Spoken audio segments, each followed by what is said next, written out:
has hablado y tanto has investigado. Guerra en Ucrania, grieta extrema en la Argentina, 2 muertos ahora en París tras el resultado de una elección, una movilización con incidentes. ¿Qué es este nuevo mundo? Si uno mira la historia, las pandemias siempre cambiaron la mentalidad de la época. El mundo cambió, se viene un mundo post-pandemia. Y si bien ahora estamos saliendo en términos de infecciones, en términos de muerte, en términos de no usar el barbijo tanto como antes, el impacto mental, pero no solo en la patología de los niños, de adolescentes que están sufriendo mucho, de las mujeres, por distintas razones hay estudios que grupos específicos tienen más impacto de salud mental, pero nos cambió todo la pandemia. Y si uno ve la historia después de pandemia, después, por ejemplo, en la peste bubónica, una matanza indiscriminada de catalanes, clérigos, mendigos. O sea, creo que los periodistas, los analistas políticos, los dirigentes, por distintas razones no estamos evaluando el impacto de una pandemia en la sociedad. Y además, si nos venimos a la Argentina, en un país que venía con una decadencia crónica, con una frustración crónica, mucho del malestar que estamos viviendo no es por un tema particular o por otro, porque tenemos muchos problemas, es por muchos años de decadencia más la pandemia. Y esto va a tener una expresión electoral el año que viene. El mundo cambió y muchos, si vemos la historia, no nos vamos a sorprender de lo que está pasando, de la guerra en Ucrania, de la violencia, del tribalismo. Pero tenemos que preocuparnos porque países como el nuestro, sin una visión estratégica, sin una política de Estado clara, más allá de cualquier administración, pueden salir peor. Pero también es cierto que las pandemias, y con esto cierro la pregunta, y voy a dar un mensaje positivo, que si trabajamos, las pandemias, más allá de todo el dolor y sufrimiento, nos dan una ventana de oportunidad para cambiar las cosas. Y yo creo, sinceramente, que estamos viviendo un fin de ciclo en la Argentina de años de frustración, de una dirigencia que no pudo dar bienestar económico, salud, educación, insertarnos en la modernidad. Como pasó en los 80, Galtieri en el 81 decía, las urnas están bien guardadas. Y quizás, lamentablemente, hubiese tenido razón, porque las dictaduras en América Latina duraron más tiempo que en la Argentina, varios años más, en Chile, en Brasil. ¿Qué pasó en la Argentina? En el 82 sucedió Malvinas. Esa tragedia aceleró la desconexión, la frustración con los militares. En un país como el nuestro, donde venimos de frustración y frustración, de involución en todas las áreas, la pandemia nos va a cambiar. Por eso tenemos que involucrarnos todos, porque podemos salir peor, pero podemos salir mejores. Hablando de eso, Facundo, hay una situación de mucha depresión, ¿no?, en la sociedad, viendo algunos de los análisis que han dado estudios por esta época, una idea de desazón, de qué viene después, y no me refiero solo a lo político, sino qué viene después para los adultos mayores que sufrieron y tuvieron la muerte ahí a la vuelta de la esquina con el tema del COVID, qué viene después con un mundo que volvió a la guerra, si se produce en una tercera guerra mundial o no. Digo, ¿cómo se combate esa situación de depresión o de distintas postergaciones que hoy se vive? Mirá, es cierto, los adultos mayores ya tenían soledad, había una epidemia de soledad antes de la pandemia. De hecho, Inglaterra generó el Ministerio de la Soledad, ahora Japón, pues la soledad tiene un impacto en la salud en general, muy negativo, la soledad crónica, y también en la mortalidad. Pero ahora los adolescentes también, hoy el New York Times publica un artículo hoy, justo hoy, sobre los adolescentes. Imagínate en un país desarrollado como Estados Unidos, el impacto negativo que están viviendo, la desazón, la frustración, inclusive alto rango de suicidios. Imagínate en países como el nuestro, donde los chicos que no se pueden ir están frustrados, ven una dirigencia que no le da bienestar, ven peleas de una dirigencia que no tiene nada que ver con su realidad, con buscar trabajo, encontrar trabajo, educación. O sea que hay un impacto en la salud mental que incluso va a impactar en la economía y en la productividad, porque si uno está depresivo, un ciudadano está depresivo, tiene un impacto en el trabajo. Esa persona, si es contador, es médica, es obrero, si está deprimido no puede producir. Una sociedad deprimida, frustrada, como está la Argentina, también es una sociedad que no puede producir. Por eso, el mayor desafío del liderazgo hoy, si vos me decís, es pasar. Es como dos cosas, es como unir a una sociedad dividida, y el segundo desafío de un líder político, de una líder política, es tratar de convertir la resignación existente en esperanza. Porque con esta frustración que hay, Argentina puede tener más dificultades aún de tribalismo y de divisiones internas. Así que la gran tarea que tenemos todos los que vivimos en este país, no solo los dirigentes, es tratar de tener un nuevo clima de época.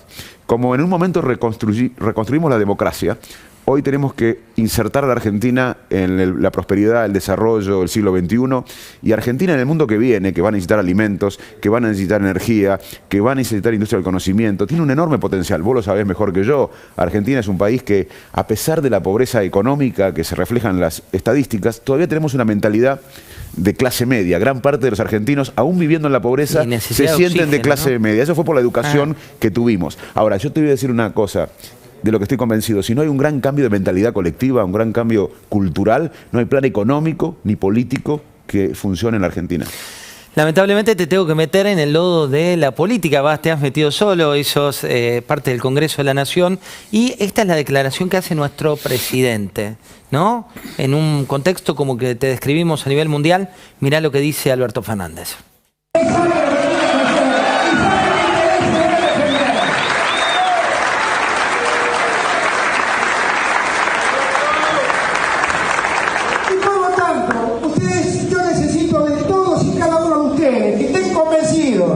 Porque el que quiera hacerme creer que en 2023 estamos perdidos, un carajo que estamos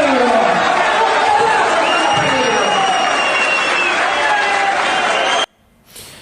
Mario Issi, en la Universidad Mario Issi, junto al presidente Fernández, hablando de no estamos perdidos carajo, hablando de 2023 en un país del cual 7 de cada 10 chicos no tienen trabajo cuando lo buscan, los nuevos. Es la desconexión total con la realidad. La sociedad está triste, está frustrada, muchos no comen, muchos tienen malnutrición, muchos se quieren ir, muchos no tienen trabajo, muchos reclaman una estrategia colectiva, y la política está discutiendo las próximas elecciones. Estamos un año y medio de la elección presidencial. El presidente, en vez de convocar, primero en vez de unir a su frente, porque uno de los problemas que tenemos es el económico. El problema argentino para mí excede el económico, es un problema de falta de visión estratégica de país, de productividad. Pero si vamos al problema económico, lo primero que tiene que saber la sociedad es que todos los síntomas que discutimos de hace muchas décadas, inflación, el dólar, los tipos de dólar, etcétera, son partes de problemas estructurales. Y uno es la confianza. La confianza, como bien sabes vos, es clave en la economía. El gobierno debería dar confianza. Primero debería unirse. Hay un gobierno dividido. El presidente estaba hablando seguramente de la vicepresidenta, que tiene más poder que él y que lo puso. Deberíamos tener un frente oficialista unido y convocando en un país que involuciona de hace décadas frente a una pandemia a toda la sociedad. En vez de eso, ¿qué ve la sociedad? Un presidente que no habla de seguridad, que no habla de trabajo, de educación, de cómo insertarnos en el siglo XXI, de prosperidad. Un presidente que le habla a la que lo puso como presidente. Está totalmente desconectado de la situación. ¿Por qué? Digo, vos has analizado el cerebro de los argentinos en infinidad de libros, no puntualmente de una persona, pero sí de la sociedad. Cuando vos ves que la realidad va por un lado y la acción de, en este caso, el titular del Poder Ejecutivo está desconectada, ¿a qué se debe? ¿A razones políticas? ¿A razones propias? Y si uno no tiene bases fuertes de temperamento y de personalidad o de liderazgo, el poder lo cambia a uno. Ya sea en un kiosco, en un canal de televisión, en una clínica como jefe de personal. ¿Qué es el liderazgo? Vos fíjate que vamos a explicar de liderazgo. El liderazgo en cualquier actividad, en la tuya, en el jefe de los camarógrafos, en cualquiera, es articular una visión, casi un propósito vital. Y ir hacia ahí quemando las naves, sacando a la gente de la inercia existencial. Eso hizo Sarmiento cuando educó un país, o San Martín cuando liberó a América. Un liderazgo propositivo. Un liderazgo que va para adelante. Algo positivo. Exactamente. ¿Y qué tenemos acá? Una falta de liderazgo. No puede liderar el frente de todos. No puede liderar su espacio político. Un presidente que no solo debería liderar su espacio político, sino que debería convocar a todos los argentinos a ver cómo encaramos con ideas el nuevo ciclo histórico, post-pandemia. Se viene un ciclo post-pandemia en una nueva revolución industrial que ya estaba sucediendo previo a la pandemia, esta revolución industrial que estamos viviendo es diferente que las anteriores, porque las anteriores cambiaban las cosas que hacíamos.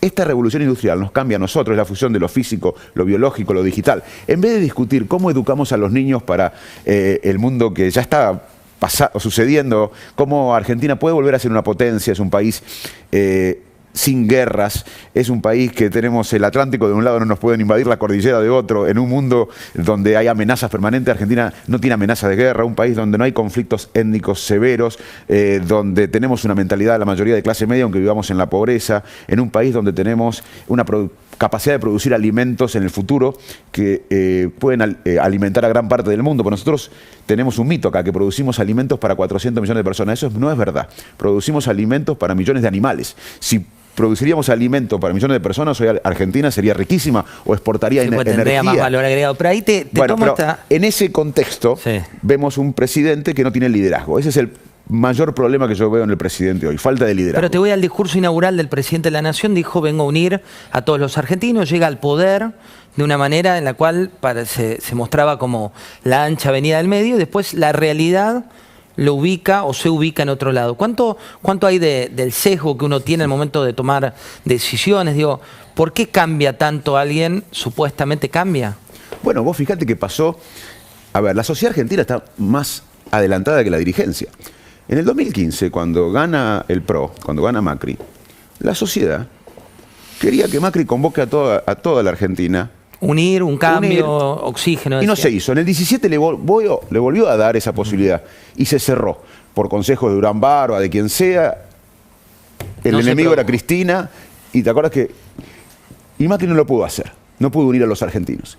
Y el presidente también. Uno esperaba que, como bien decís vos, uniera a los argentinos. Sí. Yo creo que por Cristina tampoco pudo unir a los argentinos. Y él no tuvo el liderazgo para imponerse frente a la vicepresidenta.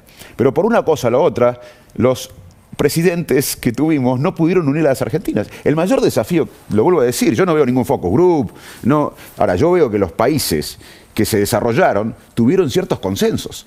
Un ejemplo concreto. Holanda es el segundo exportador en dólares de alimentos. Un país chiquitito que le ganó terreno al mar, altamente poblado. El primer país que exporta alimentos en dólares es Estados Unidos. Uno diría, el segundo es Rusia, es Brasil, es Argentina, es China, es India, es Sudáfrica. No, Holanda. ¿Por qué? Porque hubo una política de Estado. Entonces, me parece que tiene que haber consensos en la Argentina, más allá de las diferencias. El desafío de reconstruir el país es más importante que la diferencia que tenemos aún en la coalición. Y el desafío de Argentina excede una coalición. Ni el presidente anterior, ni el presidente actual pudieron realizar la mayor tarea que tenemos por delante, que es unirnos, no los extremos, porque los extremos, como se decía recién en la charla con Mariana, son fanáticos, pero una gran mayoría, como fue con la democracia, está de acuerdo en que la Argentina tiene que encarar el progreso y la modernidad. Con la idea de unión. Vamos a sumar a Rosendo Fraga. Rosendo, buenas noches. José del Río te saluda, ya te sumo aquí a la mesa con Facundo. ¿Cómo estás? ¿Qué tal? ¿Cómo te va? ¿Qué tal, Facundo? ¿Cómo estás? Hola, Rosendo. Bueno, arranquemos por el mundo brevemente con lo que ocurrió en Francia. Veíamos por un lado el resultado, Macron ganando a un extremo, y por otro lado reacción en las calles con imágenes imponentes de hace minutos de lo que ocurre en París. ¿Qué nos dice este resultado? Mira, varias cosas importantes, sobre todo importantes para Occidente y nuestra región. Primero, se corrobora, yo diría, la crisis del sistema de partidos tradicionales de Francia. Ninguna de las dos fuerzas tradicionales, el socialismo o los republicanos, que dominaron la política francesa desde la Segunda Guerra Mundial, ha llegado a la Guerra Mundial, ha llegado a la segunda vuelta. En la primera, los dos sumados no llegaban al 10% de los votos. Este es el primer dato. Repito, a 5 años atrás, Macron sacó 8 puntos menos que entonces, Le Pen sacó 8 puntos más que entonces, ¿no es cierto? Y esto lo que hace que la derrota de Le Pen, en alguna medida, es ambivalente por el porcentaje que obtuvo. La política francesa está en crisis. Esto es muy sobre una base de desigualdad y descontento social importante. Ahora, dos cosas más, ya dijo el tema. faltan los legisladores. Francia elige legisladores después del presidente. Y ahí vamos a ver, es un desafío para Macron y para Le Pen, porque van a bajar nuevamente su voto. Y el tema internacional. Alemania, Portugal, España convocaron a votar por Macron. Navalny, el opositor a Putin, convocó a votar por Macron, ¿no es cierto? Zelensky, el presidente de Ucrania, convoca a votar por Macron. Acá también ha habido, ¿no es cierto?, una apuesta internacional importante, yo diría, del mundo occidental, los países de la OTAN. Pero hay un 42% que votó por Le Pen, que no está en esa posición, en lo que es la potencia más importante de Europa en este momento. Rosendo, lo sumo a Facundo con el tractorazo, ¿no? Ayer fue el día del tractorazo, una masiva movilización, una muestra que no veíamos hace mucho tiempo, que es tener en este caso tractores en la Plaza de Mayo. ¿Qué representó para vos esa movilización? Mira, ayer estuve en Salto, en mi pueblo, y mi mejor amigo cría chancho, el Chori, mi nino. Y fuimos a tomar una cerveza, un vino al bar, y él es un pequeño productor. Me dice, mirá, no tengo ganas de trabajar, me dice Goropo, me dice a mí. ¿Cómo no tengo ganas de trabajar? Y no, entre los impuestos que pago, no puedo invertir, tengo miles de ideas. Eso es lo que le pasa al campo, uno de los sectores que lidera en el mundo. El campo argentino es un orgullo, lidera en el mundo. Es uno del sector agrícola, como bien sabés, de los más modernos. De los más modernos del mundo. Y tiene un freno de mano. El campo hizo la revolución del conocimiento que proponemos. El campo en las últimas décadas invirtió en genética, en tecnología, en innovación, en organización. Y hoy exporta mucho más de lo que exportaría si no hubiese hecho esta revolución del conocimiento. El campo se adaptó al siglo XXI. Y puede crecer mucho más con biotecnología, bioeconomía, pero tiene un freno de mano. Eso es lo que pasa. La gente está ahogada. Acá la gente que trabaja en la Argentina, que quiere crear, vos sos experto en emprendedores. Acá la gente que quiere emprender, innovar, tiene un freno de mano del Estado. Entonces, eso es lo que pasa, la frustración que hay en la Argentina. Que el Chori, que mi amigo no quiera trabajar, me impactó, porque él es alguien que apuesta por la Argentina, una persona honesta, pero acá da todo lo mismo, parece cambalache. Entonces, bueno, ese es un sector que expresa su descontento, y además, yo lo que siempre le explico al campo, que hay que diversificar la economía. Argentina tiene que, para mí el modelo de desarrollo argentina tiene que inspirarse en Canadá. Canadá tiene una parte de la economía basada en los recursos naturales y en los valores agregados a los recursos naturales, pero una parte de la economía no tiene que ver con los recursos naturales, tiene que ver con industrias que la Argentina puede hacerlo tranquilamente, satélites, ciencias de la salud, la industria del conocimiento, etcétera, etcétera. Si nosotros desarrollamos otras áreas para las cuales estamos bastante capacitados, en cada crisis no le mangueamos al campo. Entonces también es interés del campo que Argentina se diversifique y apueste a un desarrollo productivo. Sí, es algo de, podemos hablar de tu amigo el Chori, podemos hablar de Marcos Galperín viviendo en Uruguay con el dolor que supone para un país que el empresario más importante tenga que mudarse a otro país y que invierta en Ecuador, en Colombia y que no esté nuestro gobierno preocupado por atraerlo localmente. Déjame reivindicar a Galperín, porque como bien decís, Galperín es un modelo de liderazgo de emprendedores en el mundo y está viviendo en Uruguay. No podemos permitirnos que uno de los principales empresarios de la Argentina viva en el exterior. Tenemos que repatriar. Y la diáspora que tenemos afuera. Tenemos una riqueza intelectual en la gente que se fue, que se levanta a la mañana y ve La Nación o los diarios argentinos, que está conectada. Pero liderazgos que convoquen van a traer a esa diáspora. Van a traer, aunque no puedan volver físicamente porque se han desarrollado raíces afuera, sí, esa diáspora tiene que, esa inteligencia argentina en el mundo tenemos que recuperarla. Rosendo, cuando haces el análisis de lo que ocurrió ayer, te cito a la portavoz del Gobierno Nacional, a Gabriela Cerruti, diciendo que fue un acto de la oposición. ¿Se equivoca el gobierno sindicando esto como la oposición? Mira, voy a compartir con vos 30 segundos de la portavoz para charlar de este tema. Veámoslo. No es una novedad que Juntos por el Cambio se junta para conseguir los cargos que tienen que ver con la primera minoría y se divide para quedarse con los cargos que tienen que ver con la primera y la segunda minoría. Con lo cual, esta es una práctica absolutamente habitual de Juntos por el Cambio. Entonces, la verdad es que Juntos por el Cambio nos tiene absolutamente habituados a este tipo de trampas a la política, trampas a la democracia. Lo que pasa es que tienen el plafón de poder hacerlo con una enorme cobertura mediática que los protege cada vez que hacen alguna de estas situaciones. Rosendo, ¿es buena la jugada? La jugada del campo, ¿me decís? No, Mirá, del yo gobierno por un lado creo- hablándole a los propios y del campo saliendo a anticiparse a una jugada que creían que venía. Bueno, mira, yo creo que en los últimos casi 2 años la calle ha estado dominada por expresiones del oficialismo hoy y de la izquierda. La 9 de julio ha sido un gran teatro de operaciones de la política y la protesta ha sido un instrumento de la política. Pero hacía casi 2 años que la oposición no estaba en la calle. ¿Te acuerdas de aquellos banderazos del 2020? Desaparecieron durante casi 2 años. Y una opinión disidente con el gobierno ha vuelto a la calle. Yo creo que descalificar políticamente a la protesta del campo y no decir nada de todas las otras protestas mucho más extendidas y mayores, creo que es un error. Facundo, ¿fue una propuesta de la oposición lo que se vio el campo? Digo, uno ve, fueron más de 200 entidades, sociedades y asociaciones rurales, no estuvo la mesa de enlace, fueron productores a nivel nacional. Cuando uno lee que el gobierno lo interpreta como algo de la oposición. No. Es más, esto interpela a la oposición, porque aunque muchos dirigentes hayan ido a la marcha, no representan quizás a toda la gente que estaba ahí.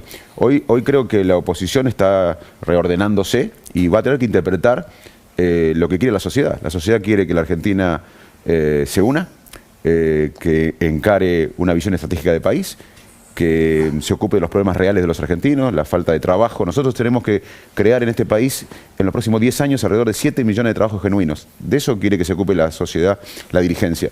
La dirigencia tiene que ocuparse de la seguridad, de la educación, de todos los problemas concretos que la gente necesita. Y yo creo que es más, el cambio que uno está proponiendo es que tiene que ser de abajo para arriba. Vuelvo a la democracia. Al año y pico, o al tiempo de haber asumido Alfonsín, los carapintadas se levantan. Y Alfonsín quizás no tenía el poder para decirle a Rico, es más, Rico el otro día dijo, lo tenía ahí sentado. ¿Qué pasó? Que la sociedad en las plazas defendió la democracia. Por eso cuando nosotros nos metimos y nos involucramos en política es para que la sociedad empiece a reclamar un nuevo ciclo, un nuevo cambio de época, que ahora en vez de democracia es modernidad, progreso. Los argentinos hemos perdido la posibilidad de pensar en grande, de pensar en el progreso. Argentina era un país hace tiempo analfabeto y pobre. Y una generación la convirtió en uno de los países más ricos del mundo en unas décadas. Y volvió otra vez a decaer. Es uno de los pocos países del mundo que involucionó sin una guerra. Y bueno, el desafío histórico que tenemos ahora, post pandemia, en un país que venía declinando hace décadas, es reconstruir la prosperidad. Hemos perdido la posibilidad de soñar algo colectivo. La democracia no nos educó, ni nos permitió alimentarnos, todavía hay gente que no come, ni nos dio salud. Así que el déficit que está viendo la sociedad es de una dirigencia que no le habla de prosperidad. Bueno, pero hablando de eso, Rosendo, cuando uno ve, tuve la suerte de estar en una reunión con colegas de toda la región, ¿no? Y lo que te dicen es que no hay tiempo por parte de las sociedades para que esto que nos cuenta Facundo se produzca. Por ejemplo, el caso de Brasil con Bolsonaro, o ahora la pelea que se está produciendo, o lo que veíamos con extremos en algunos países. Digo, ¿de qué depende? ¿La sociedad está madura para esto, Rosendo, o nos van a tapar las urgencias de un país con una hiperinflación, o mejor dicho, una inflación galopante como prioridad? La sociedad está con urgencias y esto hay que tenerlo presente y está con frustración, está con impaciencia. Bueno, y el desafío de la dirigencia es transformar esto en una fuerza positiva. Yo creo que esto es lo que planteó, interpreto, es lo que planteó Facundo. Pero cuidado, no hay mucho tiempo. Y vos fijate que las dos democracias más antiguas, las dos fundacionales, que fueron Francia y Estados Unidos, nos encontramos con giros hacia el populismo muy marcados, ¿no es cierto? El fenómeno Trump en Estados Unidos, el fenómeno Le Pen en Francia. Cuidado, tenemos nuestros problemas en un contexto general que en alguna medida también los tiene. Nuestras urgencias, el terreno social sobre todo, no espera. Los traigo a los dos al lado de la política argentina, pero está bueno esto de hacer dos matices, ¿no? De tratar de levantar un poco la cabeza y meternos de nuevo en lo que ocurre. Veamos a Aníbal Fernández, mirá. Mirando el 2023 como que ya estuviera perdida la elección, ¿no? ¿Qué opinas? Perdida. Yo estoy convencido que vamos a ganar sin problema. No está perdida ni mucho menos. Los boludos se terminaron. En la sociedad tienen claro por dónde pasa los que toman las decisiones de garantizar de que no tengan más complicaciones que las que tuvieron. Por esa razón no hemos tenido complicaciones sociales.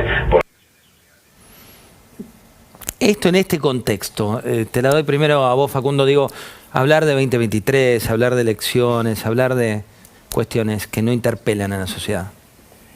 Primero, con respecto a las declaraciones del ministro, el kirchnerismo de los últimos 18 años va a haber gobernado 14 años de los últimos 18 y cada vez estamos peor. En cualquier variable educativa, de pobreza, de independencia del Poder Judicial, de frustración social, estamos peor. Desde 18 años, 14 han gobernado. Segundo, hay que hacer las dos cosas a la vez. Como médico te lo respondo. Si uno tiene fiebre y es por una neumonía, se da un tratamiento para la fiebre, pero se trata del problema estructural, que es la neumonía. Se pueden hacer las dos cosas a la vez. Se pueden tratar la emergencia, pero se puede pensar el desarrollo. Hay que hacer las dos cosas a la vez. Es más, el tema que angustia a los argentinos, la inflación. Uno de los temas, lo otro la seguridad, etcétera, y la falta de rumbo. La inflación, como vos sabés también, vos sos experto en esto, que necesita un plan de estabilización macroeconómica que vea la política fiscal, monetaria, etcétera. Y necesita confianza, unión. Cuando hablamos de unir a los argentinos, estamos hablando de economía. Es sistémico, y cuando hablamos, estamos hablando de economía, sí. La unión de los argentinos, de una gran parte, por una visión de país, tendría un impacto positivo en la confianza, porque los inversores... Acá el problema del argentino, que nosotros no creemos en la Argentina y los de afuera no creen en la Argentina. Cuando hablamos de esto, estamos hablando de economía. Y cuando hablamos de educación y de innovación, de emprendedurismo, de tecnología, hablamos de economía. Hoy la educación es la economía del siglo XXI. Los países se pelean, los países desarrollados, la pelea de China y Estados Unidos es por la tecnología, por la educación. Hoy la pelea de los países desarrollados son por los sistemas educativos, científicos y tecnológicos. O sea que estamos hablando de economía cuando hablamos de estos temas, no estamos hablando de algo de abstracto. Estamos hablando, Rosendo, de la cuestión de fondo, ¿no? De tratar de salir del efecto bombero que uno ve. Por ejemplo, en el caso de Cristina, me interesa tu opinión. Recién hablábamos con Mariana Zubi, que es quien la investigó, quien la denunció. Ella dice, el ciclo de Cristina ahora sí está terminado definitivamente. Yo me muestro un poco escéptico, Rosendo, con eso, pero me interesa tu opinión, que sos nuestro experto en el tema. No, mira, yo registré tu comentario escéptico.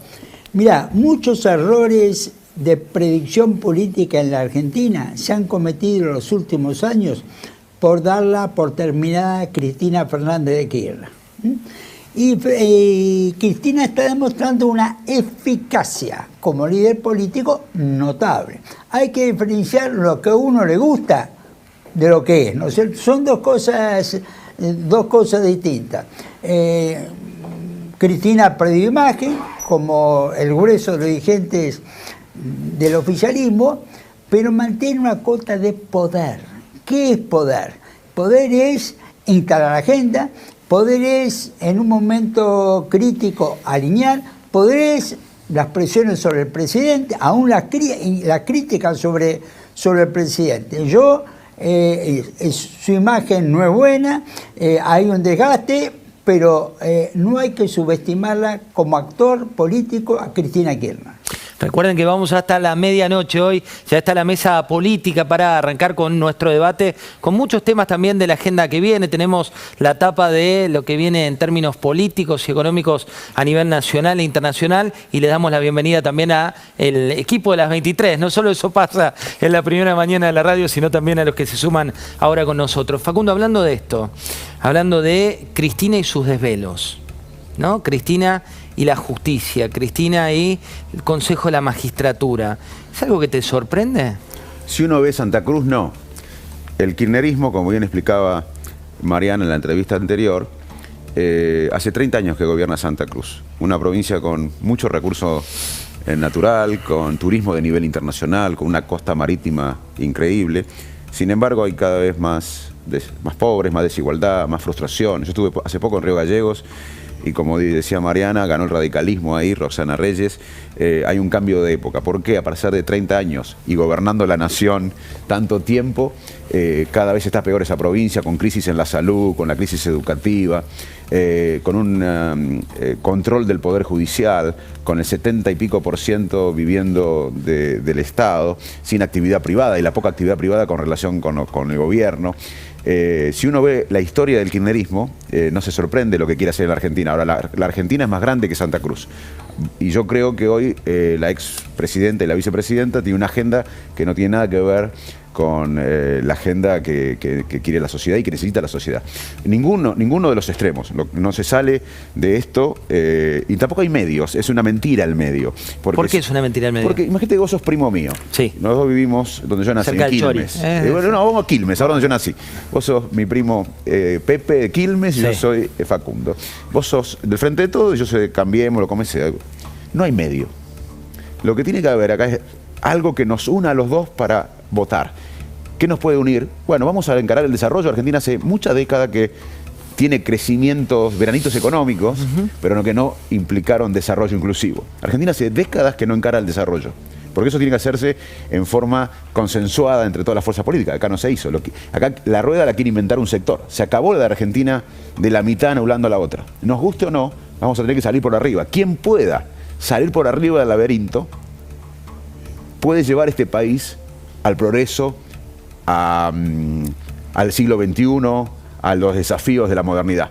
Si seguimos con el modelo de ganar elecciones, pero anular a la otra mitad de la sociedad, Argentina va a tener en 10 años más pobreza, más desigualdad y vamos a hacer una oportunidad perdida, porque ahora tenemos en el mundo que viene una nueva oportunidad. El mundo, repito, va a necesitar las cosas que hacemos los argentinos. Sí, hay un cambio de paradigma concreto. Rosendo, quiero compartir contigo este tape de política explícita también de 2022, temporada alta. Mirá. La Corte. Sí. Mientras fue jefe de gabinete fue el momento donde se redujo a 5 el número de miembros y hoy todo el peronismo está pidiendo 7, 9, 13. Está mal, eso está mal. La Corte es una institución del país, nació con 5 miembros. Cristina tuvo el mérito de volver a 5 miembros para que no se juegue con el número de los jueces para tener jueces adictos. Y la verdad, la Corte tiene 5 miembros y debe tener 5 miembros. Y el resto es toda una fantasía. No importa cuántas mujeres, cuántos hombres haya. En parte impulsada por una idea teórica de Zaffaroni, que decía que debía dividir la Corte en salas. No es así la lógica constitucional. La Corte debe tener 5 miembros, debe funcionar con 5 miembros y deben ser miembros tan probos como los que están y tan probos como los que está proponiendo Macri. Rosendo, ¿qué hacemos con el archivo en la política? Bueno, el archivo hoy es mucho más viviente. Vos tenés Google, te metés. Antes había que hacer, era mucho más difícil, ¿no es cierto? Ahora el archivo se articula inmediatamente. Pero, a ver, yo quiero decirte, primero, me parece que está, por un lado, hay un conflicto institucional.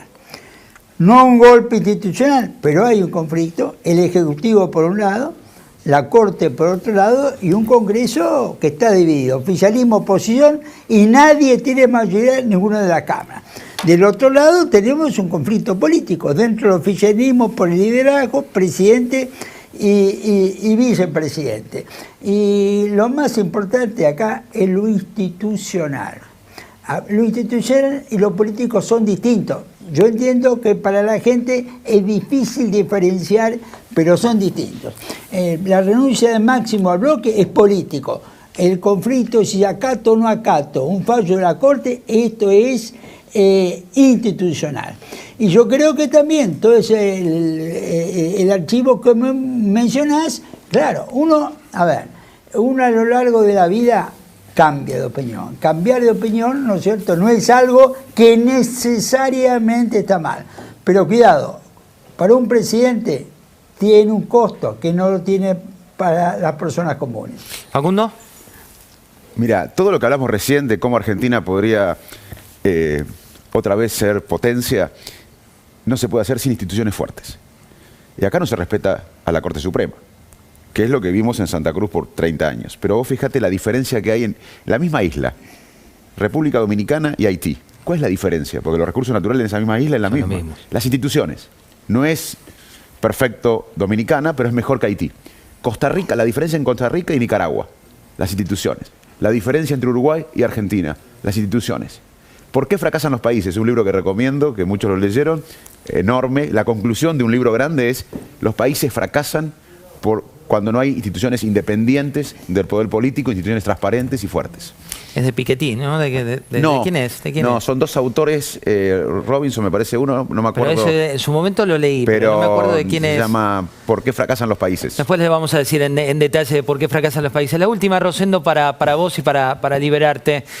Viene 2023, pero todavía falta un largo trecho para ese 2023. ¿Vos crees que se puede romper en este caso la fracción de gobierno? A ver, momento, es decir, en política no hay imposibles, ¿no es cierto? Hay improbables o probables. Yo te diría que sí, yo veo en los dos campos diferencias importantes. Las veo en el oficialismo y también las veo en la oposición. Entonces creo que estamos en un momento donde la política argentina está como en ebullición, ¿no es cierto? No estamos en un momento pacífico. Y entonces yo no puedo descartar nada. Hay oficialismo y hay oposición. Pero cuidado, no son un partido consolidado. Son coaliciones y en algunos casos circunstanciales. Robinson y Acemoglu era. Robinson, sí. Que a veces. La última. Gracias, Rosendo. Te reencontramos en unos minutitos nomás. Te vamos a llamar ahí en unos minutitos para sumarte a la mesa política y ya te liberamos, así puedes descansar. La última para vos, Facundo, hablando de futuro, ¿no? Tengo declaraciones de la provincia de Buenos Aires, ¿no? De Kicillof concretamente, y me gustaría una reflexión tuya sobre la provincia, que es, en definitiva, el distrito que te llevó al Congreso. Veamos qué fue lo que dijo. Mirá. Muchos trabajadores y trabajadoras votaron a Macri, porque Macri en un spot, en aquel momento dijo: en mi gobierno, me pongo en spot, ningún trabajador va a pagar el impuesto a las ganancias. Perdón el exabrupto, los cagó. Cuando yo dejé de ser ministro, 1 millón de trabajadores pagaban el impuesto a las ganancias. Cuando volví a ser gobernador de la provincia de Buenos Aires, 2 millones. Eso fue Macri, la estafa y la mentira. Pero lo votaron, el votito se lo quedó. ¿Sirve este discurso en la provincia? No, sirve para ganar una elección, para la tribu, pero no sirve para lo que estamos hablando, para inspirar un país hacia el desarrollo. La grieta, nosotros somos tribales. En miles de años los seres humanos sobrevivimos porque logramos vivir en grupo. Vivir en grupo, en comunidad, nos daba 2 beneficios: posibilidades de comer y de protegernos ante la amenaza. Entonces, hay tribalismo en todas las sociedades. Fíjate lo que pasa en Estados Unidos y lo que decía Rosendo recién. Hay artículos que ya están diciendo que puede complicarse la democracia en Estados Unidos en el futuro con tanto tribalismo. Pero ahí hay visión de país, nadie discute la ley, acá la ley es una sugerencia, nadie discute la productividad. Estados Unidos tiene un Estado grande, porque las Fuerzas Armadas dependen, o el ejército dependen del Estado, pero ellos producen para mantenerlo. Sí. España tiene divisiones, tiene tribalismo, los catalanes, los vascos, los españoles. El Brexit hace unos años dividió Inglaterra. Ahora, somos todos tribales. Ahora, los buenos líderes, ¿qué hacen? Nos llevan a unirnos, no a la división. Los malos líderes fomentan el tribalismo, ganan elecciones, pero destruyen un país. Es lo que pasa acá. Por eso nosotros tenemos que lograr fortalecer a liderazgos que nos lideren con esperanza, no con miedo. Porque otra cosa que hacen los líderes tribales es meter miedo, y el miedo es un factor importante de coerción social. Y también necesitamos líderes que unan, no que dividan. Estos tipos de liderazgos le hablan a su tribu, por ahí ganan elecciones, pero llevan a la decadencia a una sociedad. Facundo, para cerrar, te vuelvo a tu costado médico.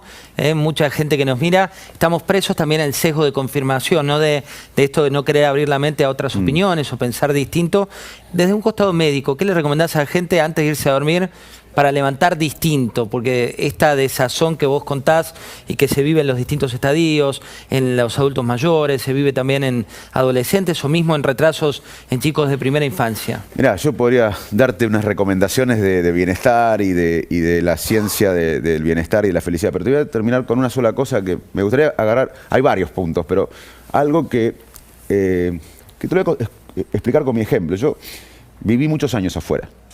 Viví en Estados Unidos, viví en Inglaterra, trabajaba en los mejores hospitales de mi especialidad, me pagaban bien, tenía una casa linda, tanto en Inglaterra como en Estados Unidos, autos, tenía prestigio, ser médico y científico en Estados Unidos e Inglaterra es muy bueno, pero te aseguro que todos los días que estaba afuera me levantaba y sentía, y estaba cómodo materialmente, pero sentía que no era mi lugar. Acá es duro, pero esto es nuestro. Y una cosa que nos da bienestar a los seres humanos es sentirnos parte de un proyecto colectivo. A los argentinos nos haría bien, anímicamente, sentirnos parte de algo más grande que nosotros. Y ese desafío es que la Argentina entre en la modernidad. Tenemos que hacerlo, no podemos renunciar a la Argentina porque esta es nuestra patria. Y tenemos que dedicarle, en mi caso le voy a dedicar, todo lo que resta de mi vida a que Argentina de una vez por todas se encamine al desarrollo. Porque nuestros hijos y nietos nos van a juzgar por si vimos la decadencia por televisión o nos involucramos. Así que lo único que les recomiendo a los argentinos, a todos, involúcrense, sean parte de un sueño que los exceda, porque lo necesitamos como hicieron los patriotas que fundaron esta república.